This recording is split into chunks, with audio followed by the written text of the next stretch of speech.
Recording live from the Northeast Georgia Business RadioX studio. This is Northeast Georgia Business Radio presented by Regions Bank. Embrace the FN life. Member FDIC, an equal housing lender. Welcome back, folks. Welcome back to another exciting edition of Northeast Georgia Business Radio. I'm your host, Tom Sheldon, and we're coming to you live from the beautiful Empower College and Career Center of Jackson County. I have with me another great guest. I got a bunch of them. I'm telling you, they're all great. I have with me today the owner of Entry Solutions Group. I have with me today Mr. Nathan Townsend. Nathan, welcome to the Northeast Studio. Thanks, Tom, for having me. I get all the names in there. Entry Solutions Group. Right. It's kind of a tongue twister a little bit. A little bit. Yeah. You say it every day like 1,500 times. You don't even think about it. See, I thought about it. That was the problem. We've summed it up to ESG. ESG. Not to be confused with the environmental social governance. I didn't even know about that. Yeah, I get that asked all the time. Are you with the government? Are you with the government? Nope. Are you with the government? No. No, okay. No. Totally. We are not with the government. The name started stemming from what we do, obviously. We are an entry solutions provider, primarily industrial market for the commercial construction industry. We focus on anything doors, your man doors. You ever been in a building that didn't have a door? Maybe not a barn, but an actual building. No, and I probably couldn't get in one either. Really? Well, no doors. I can't get in. I crawl through a window. Well, so I get asked that would be really weird, man. It would. If you really think about it, you know, people ask me all the time, they go, well, how did you get into doing what you do? Right. I say, well, I've never been in a commercial building that didn't have a opening, a door per se. Right. And so they go, huh, I never thought about that. That's a good point. So that's kind of my pitch to future employees as well, looking to join us and become an installer. Right. You know, I put that into their head, and they go, you know what? You're absolutely right. Man's got a point. Yeah. There's a reason why he's the business owner. That's how we started. We were an installer for doors, frames, and hardware. We have grown into other scopes per se. We do dock equipment, which is primarily in these bulk distribution centers. Big 18-wheeler trucks, on and off materials, on and off the trucks. Bay door things. That's correct. Yeah. We do a lot of warehouse protective equipment, a few other little niche scopes within that arena, but you know, our focus is the industrial distribution manufacturing arena when it comes to construction. So basically you've picked the perfect spot, the 85 corridor. Pretty much. Yeah, man. Yeah. So you like all the giant warehouses popping up around Jackson County? I do. At least the ones you get to work on. Job security, I do feel like sometimes there's a little bit of overbuilding in that case, but I do see that there, obviously with COVID 4 years ago, believe it or not, there was a demand for, obviously people were ordering stuff online. Right. They needed the delivery. So looking ahead, I think there's going to be more of a demand for that. It got convenient. It did. And we liked it. And I think the younger generation is going to buy into that. And they already have. They already have. And yeah. I do love the fact that they're doing it, but we kind of cover, our footprint is the Southeast. So we're not just Jackson County. No. I hear you, man. No, we are Southeast based. Nice. We are. I had no idea. Yeah, we work primarily with general contractors, and most of these contractors, they have multiple locations spread out throughout the Southeast and the country. Right. That's our core focus is with general contract. But now, do you just do the installations? Do you do maintenance once? We are a turnkey provider for all scopes that we cover. Okay. You know, doors and hardware, we'll furnish and install. Right. Dock equipment, warehouse protective equipment, all things above, we help provide the easy button for our customer. Okay. A lot of these scopes are considered small in nature when you look at the big picture of the project. Oh, yeah. So tell my customers I'm just a crumb collector. A lot of crumbs. Yeah, a lot of crumbs. But, you know, we want to truly, my previous life, I was a contractor. So that was kind of the idea behind when I started this company was, you know, I wanted to make it easy for the contractor. The fact that we can handle a multitude of scopes in that industry kind of helps them make a decision and just makes their life a little bit easier when they can trust someone to handle the door and hardware scope, the dock leveler scope, the guardrail scope, anything that we can help them with. It just helps provide that easy button for the contractor, and it's a win-win for both of us. Dock leveler, what is that? It's the device that when the truck backs up to the dock door, it lifts. It has a lifting arm or a lifting mechanism. The floor raises up That's correct. to match the truck? That's correct. Forklifts or something? They have a lip on it. It raises and lowers down onto the truck bed, and the forklift goes in and out of the truck. Like a little ramp. That's it. It's just a ramp that gets on and off the truck. Once they're done, they press the button. They can either do it hydraulically, mechanically. There's a push button that's electronically, raises and lowers the mechanism. Fancy. But yeah, all facilities need them. So it's a unit that you guys set into the building, or? Yeah, typically it's a dock pit. It's a pit. It's a concrete pit. Okay. Levelers are big. They're bulky. They weigh anywhere from 2,000 to 3,000 pounds I apiece. imagine. A ton, 2 tons, yeah. Yeah, so they It's all steel, concrete and steel. all concrete and steel. Yeah. We actually did the install of all the dock positions at the Ace Hardware right up the road. The big monster on 85. That's right. Hog Mountain Road. We did all the dock equipment package install for that, and we're very successful in that. And now we're following Ace Hardware to Kansas City starting next month. They must like you. The contractor that was awarded the project had us be the installer, and they liked us so much that they're carrying us to that project. How about that? So it's a Congratulations. pretty, That's a compliment, man. that's the utmost compliment Yeah, that I it could is. ever receive. Yeah, it is. 100%. Construction background. Yes, sir. How did you fall into this end of construction? Out of college, I grew up in construction. Out of college, started working for a local Metro Atlanta general contractor. The recession came along in 2009. I saw the best and the worst. I bet you did. Being young, being married, we're like everybody else, just trying to make a living. We ended up actually moving back to my hometown of Mobile, Alabama. You're an Alabama boy. I am. I hear you. Yep. Not a roll tide though. No? No, I'm a tiger. Oh, War Eagle. I'm a war eagle. War Eagle. Yes, sir. That's all right. We ended up moving to my hometown for less than a year. Came home one day, looked at my wife, and told her this isn't going to be fit for us. And we moved right back into our house in Bethlehem, which is, Barrow County. Oh, yeah. So we're pretty much local. She went back to her old teaching position, and I was at a crossroads, couldn't find a job. Nobody's hiring. Construction industry is just Dead. dead. Had presidents of companies telling me, get out of construction. Yeah. The only opportunity that I was presented with was working for a small local door frame and hardware distributor. Right. Took the opportunity, learned the business, learned the ins and outs. Construction, over a period of 2 to 3 years later, picked back up. Right. I jumped right back into the construction industry as a contractor. Worked in it for 10 to 12 years, working for a couple different contractors, helped large contractor open up a branch here in Atlanta, building bolt distribution centers. Wow. So that's how I got into that niche. Yeah. Over time, I've always wanted to open my own business, whether it be a contracting business, subcontracting business, whatever. Finally decided to, people at the Piedmont group, the networking group that I'm in. Those guys. I know a bunch of them. So my motto this year was crap or get off the pot. I hear you, man. So hope that's okay to say. It's your podcast, brother. That's right. I decided at that point in time in my career that it was time for me to do something for myself. I was confident in what I knew and what I was doing and what I wanted. Me and my dad, we decided to open up our business. We worked part-time for a year. The niche that we decided to get into was doors, frames, and hardware. Mm-hmm. So now I've gone full circle. You have gone full circle. We decided to do that for a year. After a year, business started growing. We both had to look at each other and say, is this something we want to pursue as a full-time career? Yeah. Is this viable? Because, he's at the end of his career. I'm at still the beginning, so to speak. He ended up leaving his job first. 3 to 4 months later, I ended up leaving my job, which I was very well set up in. Took Leap the leap of faith. Yeah. Sorry, I took it out of your mouth. Sorry. No, you did. Sorry about that. If you've never done it, it is a leap of faith. I've done it a couple times. It's fun. It can be. It can be. When Ace Hardware is asking you to go to Kansas City. Kansas City, was it? It was. Yeah. I guess that's a win. It is. Yeah, man.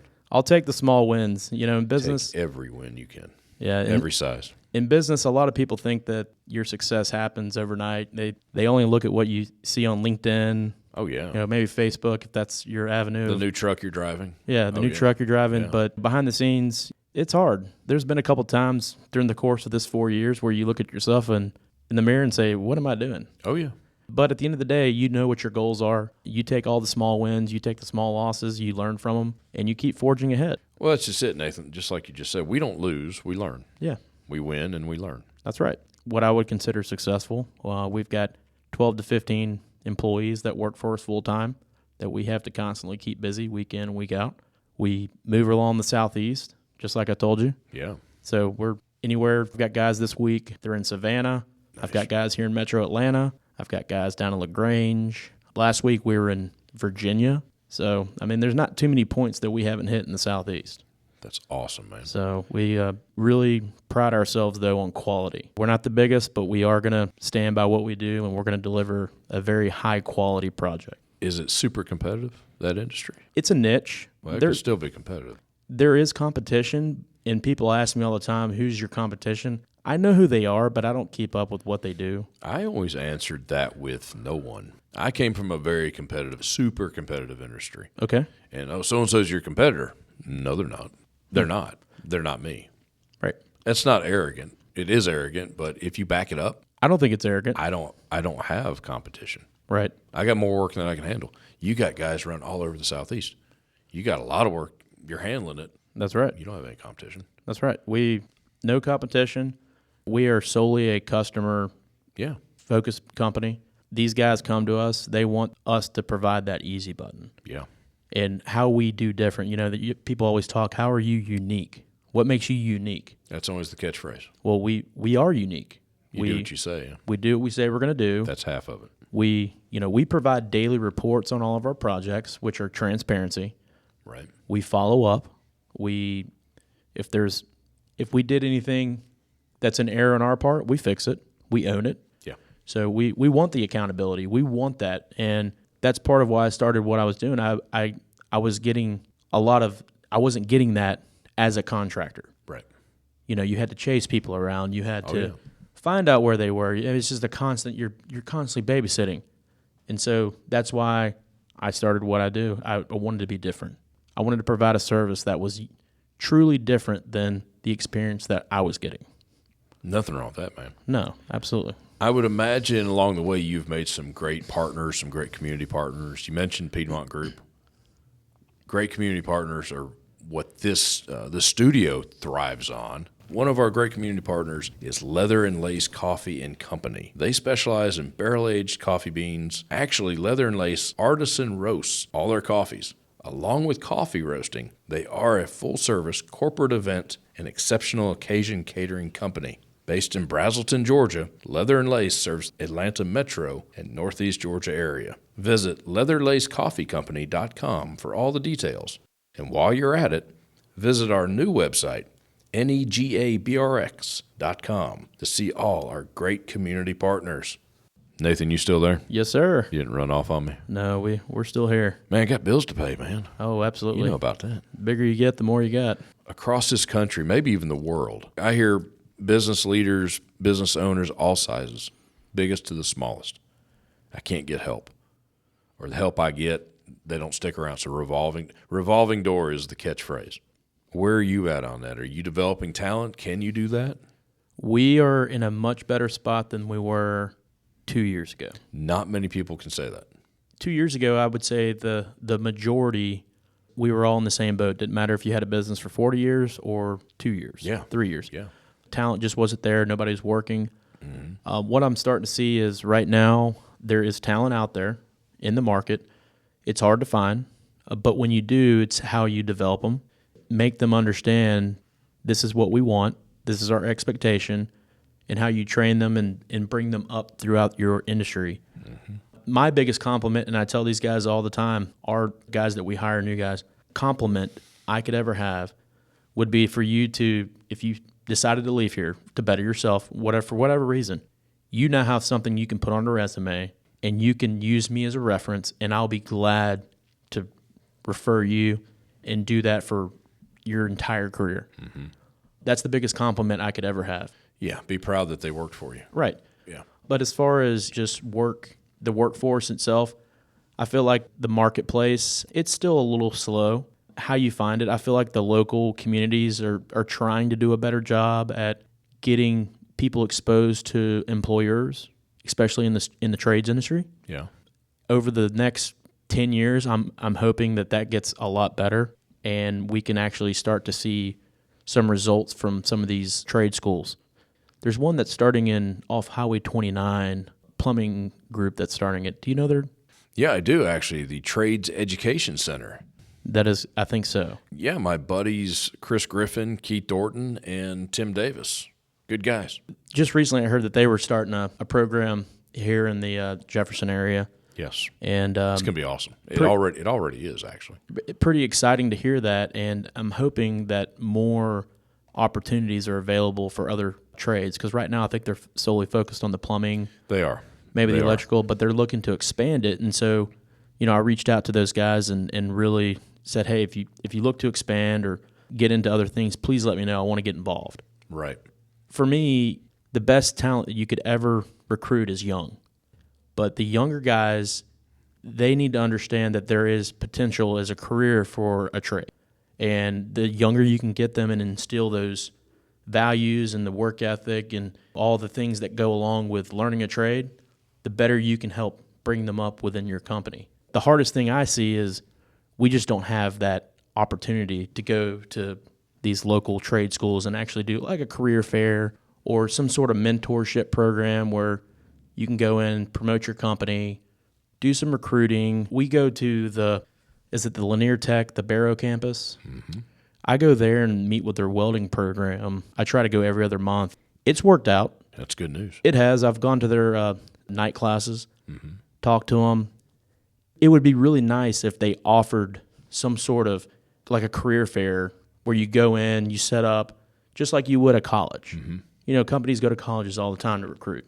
They need to do something like that for the trades. Create a pipeline. That's correct. It's a recruiting tool.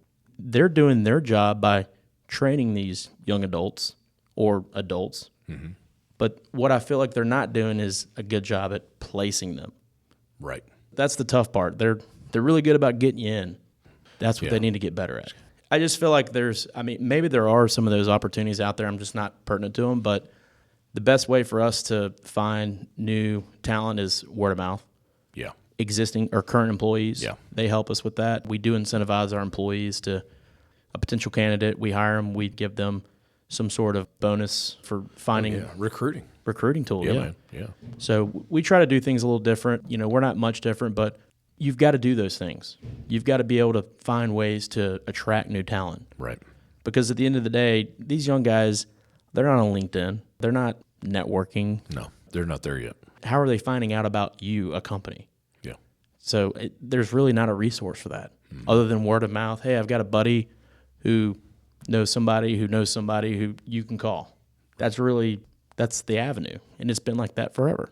I'm really hoping that some groups or maybe some schools, they can step up and really get this thing under control and really help promote the trades. You do a lot of networking, don't you? Yes, we do. In the area? We are part of the Piedmont group. Right. We meet once a week. They do once a month, kind of a social. Mm-hmm. Been a very, very beneficial thing for me. Been a member there, been a part of the group for over a year. And before that, I was just kind of in my own world. Right. Winning all day by yourself is not fun. Yeah. So I am a part of the Piedmont group and very privileged to have the opportunity to know each and every person that comes, and we all benefit from each other. And for me, from a personal and a business aspect, it's been nothing but rewarding. Good. Especially the local community. Going back to where it all started, Barrow County. That's right. That's the even sweeter part about it. And you didn't get very far. No, I'm kidding. Yeah. I don't even live in Barrow County right now, so. You don't? I live in Oconee. Do you? I'm firmly planting business roots in Barrow County. Nathan, we covered a lot of ground. We got a website? We do. EntrySolutionsGroup.com. Check us out on LinkedIn. You're on LinkedIn? Yes, sir. Very active. That's actually how you and I met. It is. Mutual friends. Okay. But really LinkedIn. Yeah, LinkedIn's a great resource for networking, but also promoting your business. I was active in it before I started my business, and once I started my business, we're very active on LinkedIn. Not so much Facebook. I kind of use that for personal. You do that because you kind of have to. That's right. Honestly, it sounds horrible, but it's true. It is. It's true, but I kind of keep it business related only, and it's been a great networking tool. So I love LinkedIn. Well, brother, if we got it all in, big shout out to your dad. Absolutely. For walking down this path with you. Yeah, he's a partner with me and a very good asset for me, and he's the one that got me in construction. So I'm gonna make sure. It's end of the day, it's actually his fault. It is his fault, 100%. make sure he got me in. I'm going to get him out. Hey, there you go. So sounds like a lot like me and my dad. He got me into Wow, we are a kinship. Blessing, but blessing and a curse. Blessing all at the same time. Yes, sir. Awesome, man. Oh, there's my music. Nathan, thanks for coming in, brother. Thanks for having me. Look forward to it next time. All right, man. Hey, folks, check out entrysolutionsgroup.com. Nathan and the gang doing a lot of good work around a lot of communities. Hey, I'm Tom Sheldon. We'll talk to you soon. Life is full of ifs, but if you want to cash flow like a pro and get paid up to 2 days early, safeguard against surprises and supercharge your savings, Regions Life Banking makes it possible. Regions Bank, embrace the if in life. Regions Bank, member FDIC.